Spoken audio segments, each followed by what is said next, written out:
only can we lose weight, but we can lose inches along the way as well. And one thing to note that's really important about managing our health, managing our weight, managing trying to lower our risk or prevent our risk is going to go back to incorporating two very important aspects of it. And we know that is how often we decide to move and what we decide to eat. And the interesting thing in this conversation, I hope that you're able to find your formula, because we know not everybody's formula is a match. It's not cookie cutter. What's needed is the same for everyone. A healthy balance of healthier foods, a nice routine for exercise, but how you go about it and what's sufficient for you is going to vary. So throughout this conversation, you want to ask yourself, what is my formula? Right? Lisa, what's my formula? What do I need in order to balance this journey as a whole? So we'll talk about weight loss and eating enough food. What happens on the days that we exercise and need to replace it? How the type of food we decide to eat affects our energy as well. And I love that we're using the words energy, because food is energy. When we are tired, when we're feeling a little weak, first question, what did I eat? Or what did I not eat? Because food is energy. So often, and yes, I'm going to pick on women because I am one, that we can go throughout our day off of scraps, especially for those of us that love coffee, which is a suppressant. So you can literally load up on that cup of coffee, feel so good because it's almost euphoria. I don't know what it is about caffeine or just the experience of coffee in the morning, even if it's decaf, but it acts as a suppressant. So you can literally breeze your way through lunch and forget that you did not eat. And yet by 3:00, you're doing a North Avenue lean, but you're still trying to make it happen. So, how do we balance this? So you want to know, how much do you weigh? Remember, I said this is going to give you the tools, but your own personal formula is what's going to lead to success for you. How much do you weigh? You know, I spent a little bit of time at Jenny Craig as a center director, and I just found it interesting. I mean, I'm not bashing the company by any means. They had some good things to it. But I sat there knowing that this person in front of me needed more than 1,200 calories a day. Like, why is it that almost 90% of our clients are on a 1,200 calorie diet and they come back week after week like, I'm so hungry. I couldn't shake it. I feel like I need more food. Because it's not cookie cutter. How much do you weigh? What is your preference with exercise activity? Realistically, based on your lifestyle, how often are you going to move more? And what is the pace? Because the reality is, if I barely exercise, if I am not an exerciser, I'm definitely not jumping up to do anything that looks like P90X or a HIIT routine, right? Those high intensity interval training. I need to know where I am for a number of reasons. I'm not trying to have a heart attack or a stroke because I feel like now I have to go hard when I have not conditioned my body to accept that level of exercise activity. And then at the same time, if you are an exerciser, maybe there are opportunities for you to increase it. Or if you're in a plateau and you're an exerciser, now this conversation may help you to understand that nothing's happening right now because you are burning calories that you don't have. And that's not helpful either. So let's look at balancing these calories in and out. We have Paul. Paul is smiling, so I can only assume that Paul's story is going to motivate us. He has two parts to this story. If anyone would like to come off of mute and just share with us Paul's part one just by reading the 3 paragraphs, or I can hop in. I can read. Okay. I'm trying to see. Paul is 47 years old, weighs 240 pounds. He is at risk for type 2 diabetes. His doctor has told him that he can lose 5% of his weight through CDC's National Diabetes Prevention Program, lifestyle change program to lower his risk. That is about 12 pounds total. But Paul is wondering why his doctor is suggesting a year-long program over a diet that would help him lose weight faster. His doctor explains that slower and steady weight loss is safer and more effective. Gradual weight loss is a way to make lasting changes. Research suggests that each person will lose weight at different rates, but losing an average of about 1 to 2 pounds per week can be a safe goal according to most experts. Keep going. Oh, there's only one little. Paul needs to adjust the amounts of calories he consumes and the amount he burns if he wants to lose 1 pound a week. He can do this by eating fewer calories and increasing his activity. Paul has some good ideas about what he can do. Thanks for that, Lisa. Mm-hmm. So Paul is like, wait a minute, you telling me 5% is going to change my life? Why can't I just go and do a 10-day smoothie cleanse and be done with it? Well, he could. And a smoothie cleanse is cool too. But what is your 5%? So that's the first question we talked about when we opened up our conversation. How much do you weigh? Keep it to yourself. I may send around a private chat to you for my ladies. You know, the CDC wants to know what's happening here. So I'll be sending that private link. How much do you weigh and what is 5% of that? This information is evidence-based. It's been tried and true. It's been in several studies. This program is now, as of 2023, 11 years old and still going. So 5%, if I'm 240 pounds, if I lose 12 pounds, I'm in the green area. It's ready, set, go. And the safe zone is 1 to 2 pounds a week. Could you do a green smoothie cleanse to kind of accelerate and cleanse your system? Absolutely.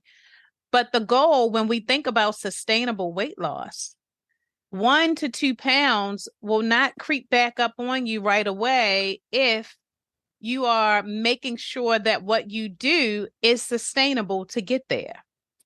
So how can you go about averaging 1 to 2 pounds a week? We're going to talk about it. And I keep saying, we're gonna do something. We're gonna modify this page here because we don't need those feet. But what is Paul doing?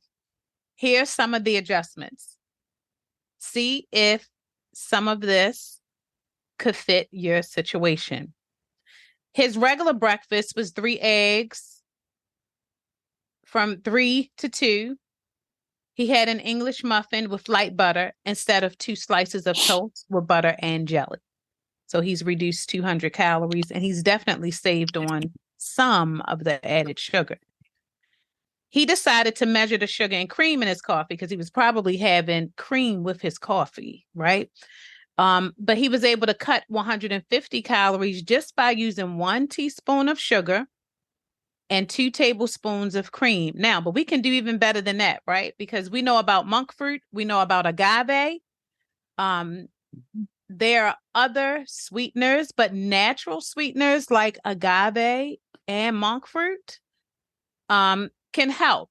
Now, not knocking the refined sugar, right? Because the thing about this sustainable weight loss is that if right now you're doing a refined sugar, but you notice you're using 4 teaspoons, well, then the cutback would be to gradually cut back that, right? But at lunchtime, he has apple slices instead of the chips. He has sparkling water instead of his bottle of soda. That alone cut him 345 calories. But later that day, Paul went out with his wife for dinner. He asked for his salad to be served with the dressing on the side so he could control the amount that he added. And this cut 100 calories.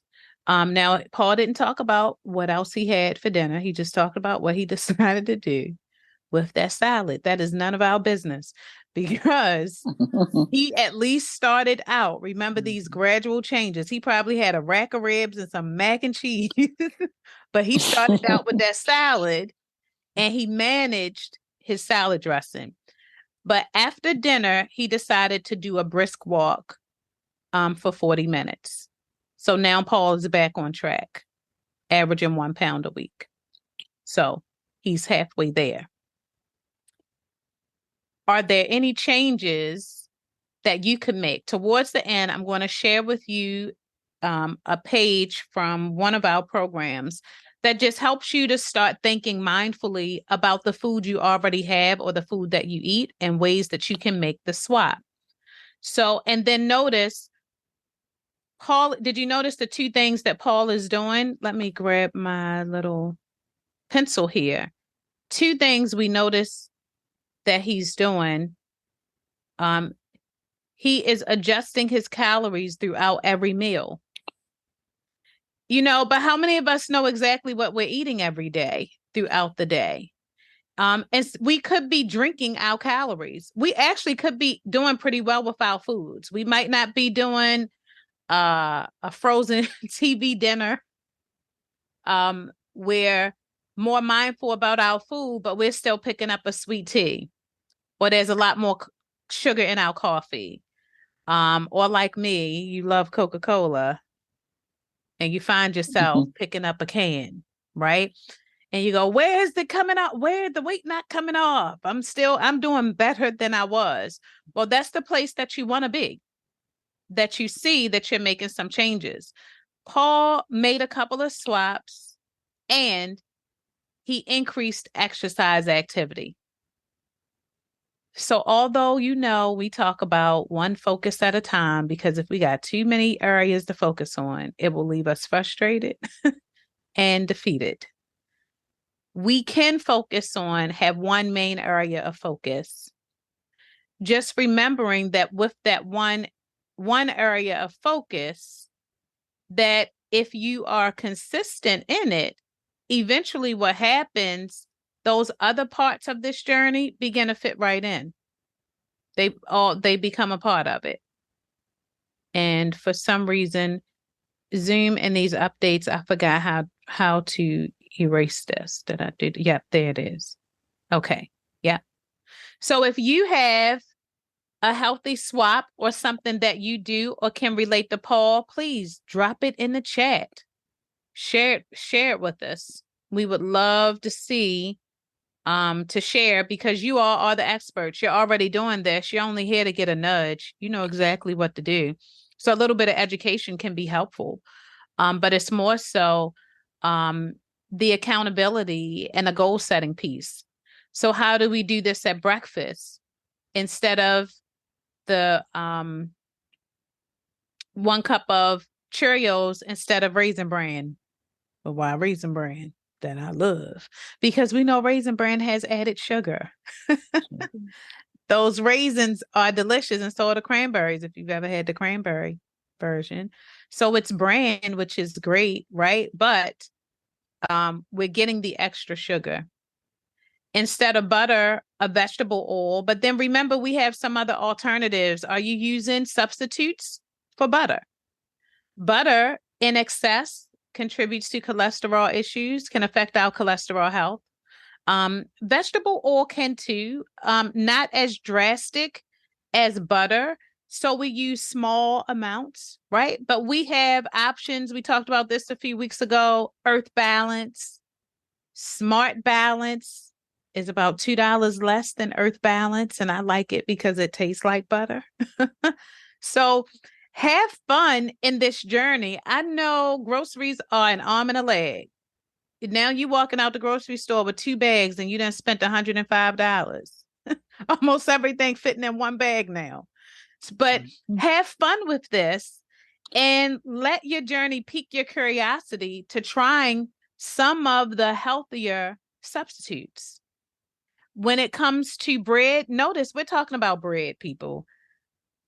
We do not have to eliminate bread. The first thing we think about with carbs is, oh my goodness, I'm not going to be able to have a sandwich. I need to put this on pita bread. Or let me think about a wheat tortilla. That's all good. That is fine. But still, this thought that we have to let bread go doesn't mean anyone on this call right now is struggling, trying to figure out how to eat a sandwich with lettuce as the bread. That's great too. But we don't have to leave it out. And we're going to talk a little bit about why you want a healthy balance of carbs, because carbs are our energy. And although we're on a weight loss journey, we still need that energy, especially on the days that we are exercising. So instead of that bagel with the cream cheese, opt for the 2 slices of whole wheat toast, or even better than that. I like bagels. So maybe I don't need the cream cheese and I'm still good with my bagel.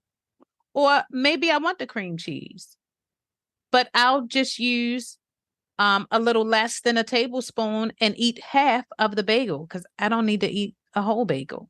So remember, we said in this process, you'll start to note what works for me. What do I need to swap out? Or what are some adjustments that I can make? You're a salty snacker. You gotta have that bag of chips, bag of pretzels. What can we swap it out with? Here they have fruit.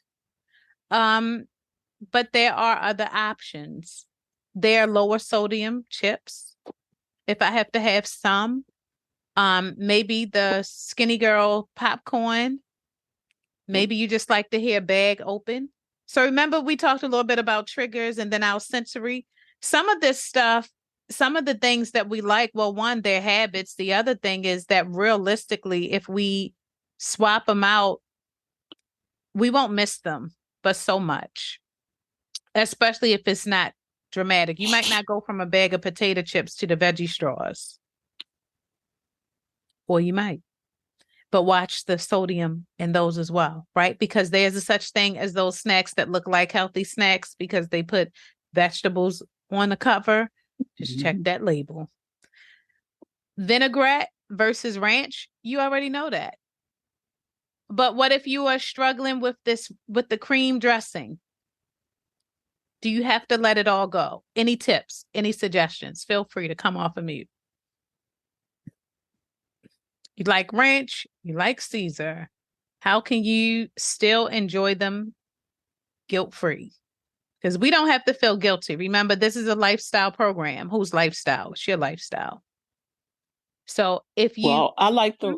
Oh, I'm sorry. I like the ranch, but I got the lower calorie one. And what I do is mix it with the vinaigrette. So that way it makes it look like it's going a long way. Yes. And it's delicious. I do the same thing. I'll mix a little Italian in the ranch and it actually, and for some reason you just want to see cream on your salad dressing. Yeah. It's really about the taste. But good job. Kudos to you on reducing. We can reduce we can do a lower fat. We can even reduce the amount. Some people like creamy salad. And some people actually like to crunch their lettuce. So if you like to eat salad like soup, maybe the first thing could be just reducing how much salad dressing you use and gradually build up to being able to add some vinaigrette. And it's the same scenario with the soups. Basically, creams give us more fat, which means they give us more calories. In some cases, they could give us more sodium. So we're just checking those labels. We check the labels and have fun adding more of your own flavor. Add some fresh herbs, mix up your salad. play around with some other vegetables just for the sake of taste. And then for dinner,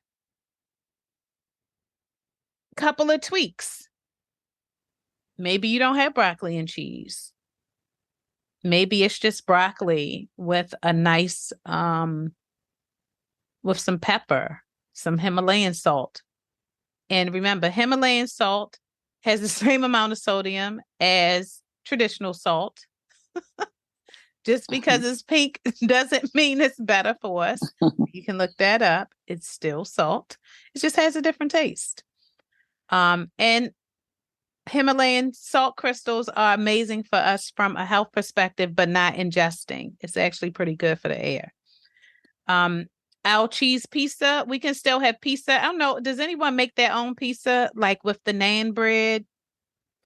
Or maybe you use your own crust. I don't know. There are options for the pizza. They have pizza here because people like pizza, and then you see the pasta too. Because we don't have to eliminate.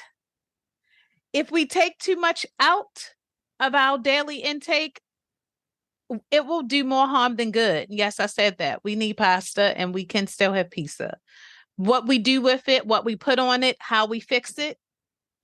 Will you eat wheat-based pasta? Zucchini noodles are not carbs per se. But can you mix the two? Would you do spiralize your zucchini and mix it with your pasta? Now you're cutting some of the carbs in half, but you're not letting them go. And then for your pizza, maybe you opt not to have the overly processed cured meat like a pepperoni, and you opt to add veggies to your pizza. And there are ways to make pizza even without cheese or just a little bit. So those are just some of the things as you're thinking about building, okay, what's going to work best for me? What are some swaps that I can use? Yes, and even a small size pita. So you're controlling the amount. Back to our coffee drinkers, whether it's Dunkin' or Starbucks. I'm not even going to say 7-Eleven. I don't know if 7-Eleven go in the same category of Dunkin's and Starbucks. But I cannot sleep on McDonald's either. I know people who love the McCafes, those beverages. How many calories, and are you saving calories by having your coffee at home? And 9 out of 10 times, I promise you probably are. Considering how much sugar we find in those other beverages. There are ways you can alternate that too, right? I know at Dunkin', tell them no sugar if you're going to do the cream, because the cream and the flavoring is more than enough. Try it. You never know unless you try it. And, they have bottled water here, but we have other options, right? Bottled water is number one, right? I always say we wouldn't skip a shower. So water is the shower to our organs. Your lungs want to love you. And so does your kidneys, your pancreas, your heart, whole nine, your brain. It wants to shower too. So we know we're getting enough water in when we don't feel thirsty. The moment that we're thirsty, we're in a stage of dehydration. If the body has enough water, we're not thirsty. And guess what? The reality is, how they say water helps with weight loss. The first thing we think of is water as an appetite suppressant, because if you drink it before you start to eat, your stomach will feel full. So that's one water hack. But the other reality is when we drink enough water, we can resist that urge to binge eat, because we're no longer confusing the cues of thirst and hunger. A lot of times we're thirsty, but we think we're hungry. So when the body is not going through that dehydration stage, which the reality is many of us are you drinking half your body weight in ounces unless you have been told otherwise by a physician for various reasons, various conditions, various medications do not allow you to overindulge in water. But if that is not your case, then the goal is half your body weight in ounces to sufficiently hydrate the body. Add some lemon there. We can still have iced tea. We can still make it a bit sweet. I don't know. Have you had the cold brew iced tea bags? The tea bags made for cold? They are so good. Mm-hmm. And so think about adding your fresh lemon and a couple of little drops of agave or monk fruit.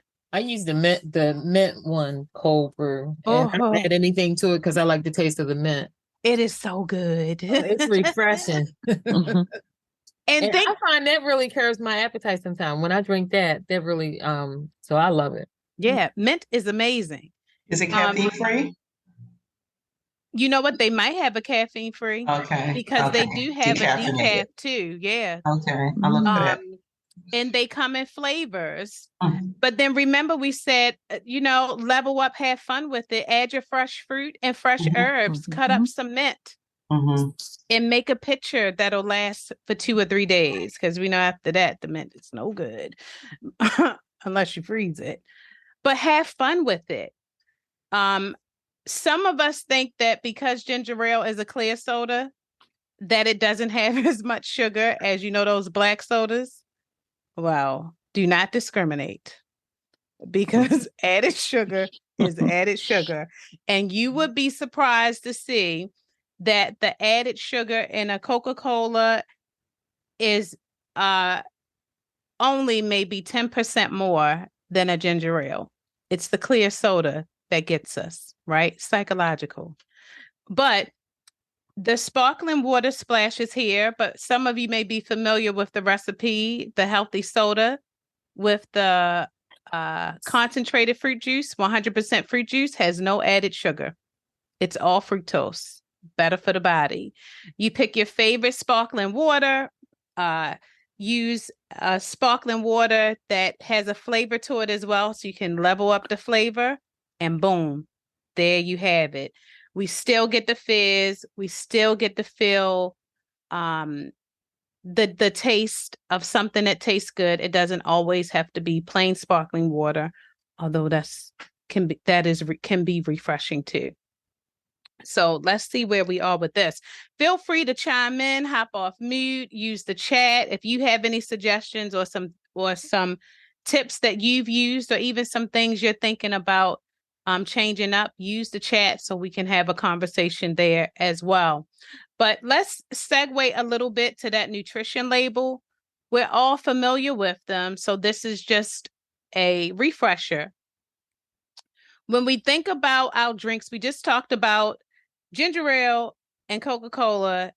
The added sugar is too close to opt, right? It's still soda. But one thing that sometimes we can overlook on a nutrition label is the servings per container. That's why it's highlighted. That sometimes we'll grab something and decide to drink it really quick just because we see 100 calories. But according to this nutrition label here, it's 100 calories per serving. And how many servings are in this container? 2.5. 2.5. And notice that it's only 8 ounces. I don't know about you, but 8 ounces to me is a sip. So this soda has 250 calories in it. 250 calories. Yeah. And so what this tells us, this little 8 ounces, and this is how they get you with this 100. It's really 4. Exactly. So the key is the serving size. Right. Mm-hmm. On one end, we know that it's going to help us to not take on too many calories, too much sugar. On the other end, this can also help us when we're practicing mindfulness, when there are certain foods or beverages we're not ready to totally let go of just yet, then now instead of drinking the 8 ounces in one sitting, maybe we look at half of that bottle and we put the other half away for the next day. So we have to do this with everything that we decide to eat too. We have to. But notice this. We don't have to become rocket scientists and trying to do the calculations, trying to do the strong math. Ain't nobody got time for that. You keep the situation really simple. When you're thinking about, okay, how many calories am I working with for the day? Where am I with my calories? Can I afford to do a little bit more? Do I need a little less? And on days that you're working out, remember, we want the workout to actually burn calories and fat. If we're moving more, even at brisk walk, brisk walking is awesome. It helps. 10 minutes of movement every day is going to help. So if you do more than that, whoa, it's really going to help. But what we don't want is the recycled fat scenario where I'm working out on E. I'm exerting all this energy and the body is saying, go for what you know. I got to survive. So I'm not burning nothing up over here. I'm taking fat from here and I'm using that fat as energy so that I don't deplete. So what we want is for our bodies to actually burn the fat. They need the food as energy. They need the food. So we're burning food energy, which means we're burning actual fat, and our body is not going into starvation and survival mode because we have not taken in enough calories to support a workout. We got to eat to lose. So there are a few suggestions in here, the simple things. You usually, if you go into a Starbucks or a Dunkin', skipping a whipped cream, managing the sugar amount, taking a look at your drinks. Those calories add up. If we are not careful, we literally can drink 1,000 calories a day when your daily intake is probably 1,400 to 1,600. But you drink more than half of it. Real easy with coffee, sweet tea, Coca-Cola, ginger ale, Sprite.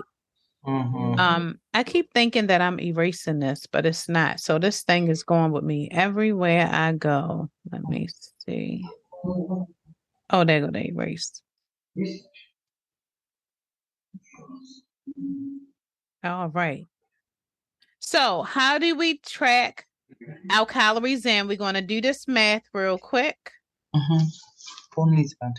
And let's see. I got my calculator up. Now, Paul needs 2,200 calories a day just to stay the same weight. So he's not going to lose any weight if he keeps at that 2,200. He wants to lose weight. In order for him to do that, he has to cut his calorie count by 500 a day so that he's at 1,700 calories. Let me have my calculator close here. So taking these small steps is going to help him. So let's take a look at what he did, and then we'll do some simple math for all of us. We want to look at your daily calorie needs. I'm going to use the example of 1,600 calories in a minute because I can almost guess that the average calorie intake for most of us is between 1,400 to 1,600 on days that we're not exercising, right? Trying to get to that. So let's take a look at this. Your daily calorie needs in order to maintain your weight. This number is based on multiple things, right? Your weight, height. If you come into the office to do the InBody, you know we also incorporate your muscle mass. So it's highly accurate what your resting calories are, right? But if Paul this day, he ate 3 meals and 2 snacks, he had 2,000 calories. He made an effort to increase his activity. So he walked after breakfast and he walked after dinner. He even mowed the lawn. By doing this, he burned 310 calories. So take a look at his math. To figure his actual calories, we just start with the calories that he took in, and then we'll subtract them from the calories he burned. He took in 2,000. He burned 310. Now he's at 1,690. Woo! Call on target. That's 1,700 calories is what he needs to be on point for weight loss. He took in enough food. He knew his activity would help him to create a deficit. But what if Paul did not have any exercise going on for the day? Then he would have to become more mindful about his food intake. Maybe Sunday is not the day he exercises. So let's look at us. Let me grab the pen. I'm going to write in this small spot here. We'll start with your calories to maintain. If any of you are familiar with myplate.gov, they will tell you. It's a safe estimate. It does not take into account, muscle mass and so forth, right? But it'll give you a fair gauge. What we're going to do is I'll use text instead. Hope we can see this. We'll say that in order for you to maintain your weight and not gain, just to stay where you are, you need 2,000 calories to maintain. But we know we're on a weight loss mission. And in order to lose a pound a week, we have to take 500 calories off of that, because 500 calories times 7 days is 3,500 calories, which equals a pound. So when we take away the 500 calories, that's going to leave us with a goal of 1,500 calories a day.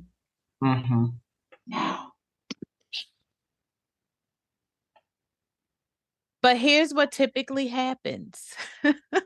So if you're at your 1,500 calories a day, I'll just break this down. This is not a hard, fast rule. Perhaps during breakfast, the start of your day, maybe the goal is to aim at 350 calories for breakfast. You have that small snack. I'm not going to spell exactly here. Let me go back up here. You have your 100-calorie snack. Let's say we have lunch, and lunch is at 450. We throw in another snack. That snack puts us at 100. We get to our dinner, and where are we here? We're at 350, 200, we're at 450. So we got 500 left for dinner. But this is a day that we had no exercise. This is your typical day. I'm aiming at my 350, got my little bag of my 100-calorie snack. But on workout day, so that you're able to experience a burn, breakfast becomes 500. You keep your snacks. Lunch becomes 550. Let's say dinner is 700. Breakfast and lunch increased. We're at 1,750, which is not a lot. So if you're at 1,750, let me go over here. Then maybe all you decided to do was a brisk walk for 30 minutes to give you a difference of about 200. You've burned 250 calories. So now you're back at your 1,500.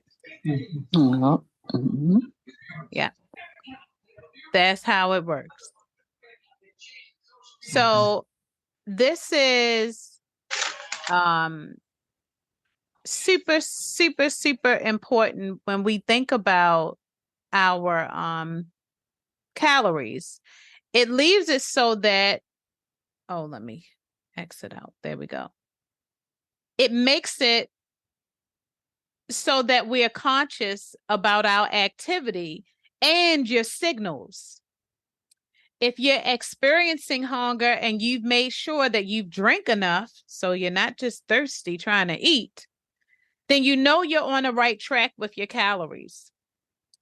A good tip to use throughout the day, why are we saying 5 times a day? Do I have to have 2 snacks a day? Well, it's a nice place to work towards. We want the metabolism to begin to move, right? Like with anything that we don't use often enough, it's not going to get going. It's not going to tell the body that we are now resetting and positioning for weight loss. It won't tell the body that, hey, we're looking to lower our cholesterol. I want to manage this blood pressure. I want to keep my A1C in check. In order to do that, we need the metabolism to function. So each time that we eat, and these aren't big meals, we don't have to have that one giant meal either. I don't know if you've seen a video on intermittent fasting. There's a clinical way to intermittent fast to make it work. Most of us are not intermittent fasting the right way. So some weight is coming off naturally because you're giving yourself a deficit, but you ever see them a little while later, the weight is right back on them. So there's a way that you can position your body, even through intermittent fasting, to be able to lose effectively, but there's a way to that. Lunch might be your biggest meal if you're intermittent fasting, because during lunchtime, unless you are a shift worker that has to work overnight, late night, or 3 p.m. to 11 p.m., something like that, lunch may be your biggest meal because that's when your metabolism is at its height. That window between 10 a.m. to 4 p.m. is when the metabolism is going. Dinner does not have to be, and it probably shouldn't be, the largest meal of the day, right? So if you're looking at, okay, how can my system, my formula, what works for me, how can I develop or look at each meal to fit where I'm at? Maybe lunch is your largest meal already. Maybe dinner is something you could probably struggle with, because maybe lunch is so big and then you have a snack and then dinner is like, well, if it happened, it happens. Or the other way around. Lunch is, if it happens, it happens. But when you look at this formula for success, now you can look at where you are and how can I make it work for me? If I'm not eating 3 meals and 2 snacks, I'm barely eating 2 times a day. You're not going from 2 to 5 tomorrow. If you did, awesome. But that is not a realistic expectation. You definitely want to build up to it. If you're not a snacker, or you prefer not to be a snacker because you know your snack habit resembles that little section at the checkout line when you're leaving out the grocery store. So you know you want to work on your snack choice, then let that be the goal. Work on a snack choice. So tonight's segment, I know a lot of it was just a reminder because you ladies, you already know.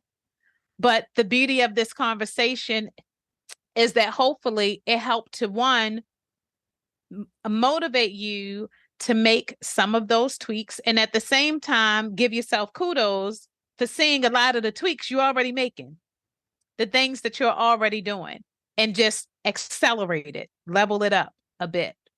So as we get ready to wrap up tonight, the summary: carbs in, carbs out. If you are not 100% sure about your calorie count, we can help you out with that. And there's also that resource, the myplate.gov. They love for you to create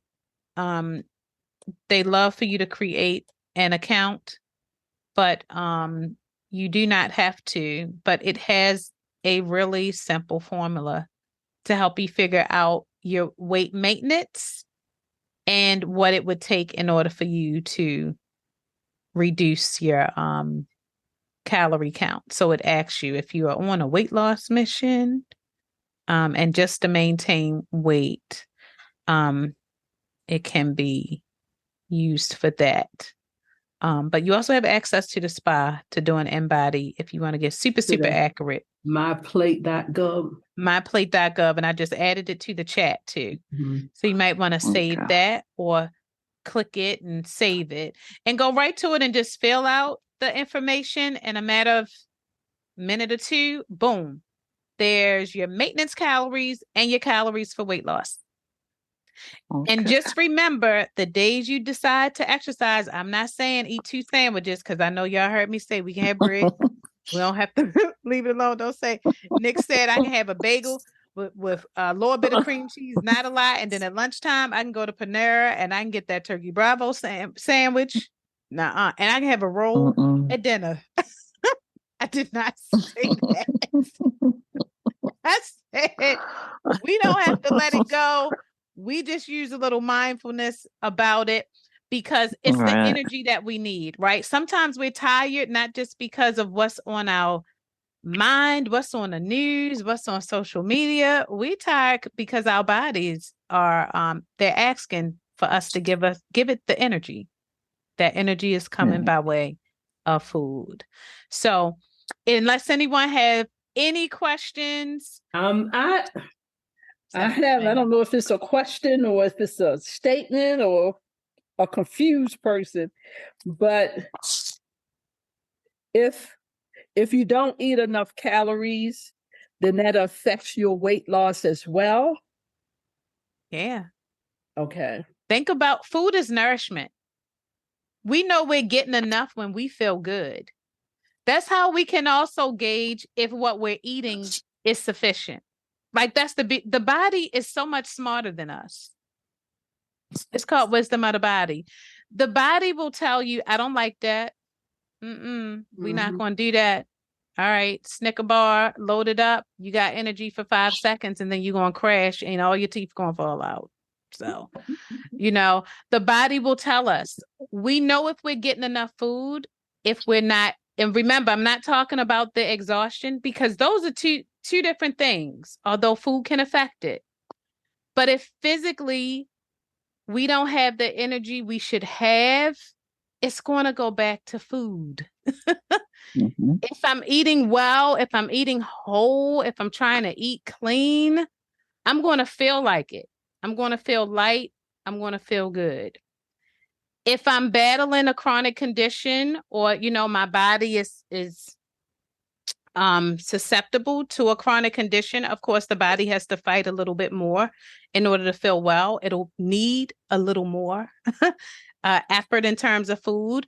And we won't sleep on exercise because exercise is also the body's way of building up a strong immunity and strong health. But if our goal tonight is to focus on that food part, if we don't get enough, the body will tell us. If we're not eating enough and we're exercising, we're not going to see ultimate results. But remember, we said it's individual. So we want to know what our individual calorie intake is so that we are, we're working with a full deck. we know that what we're doing is supporting our personal goal. Yeah. And I put myplate.gov, but we can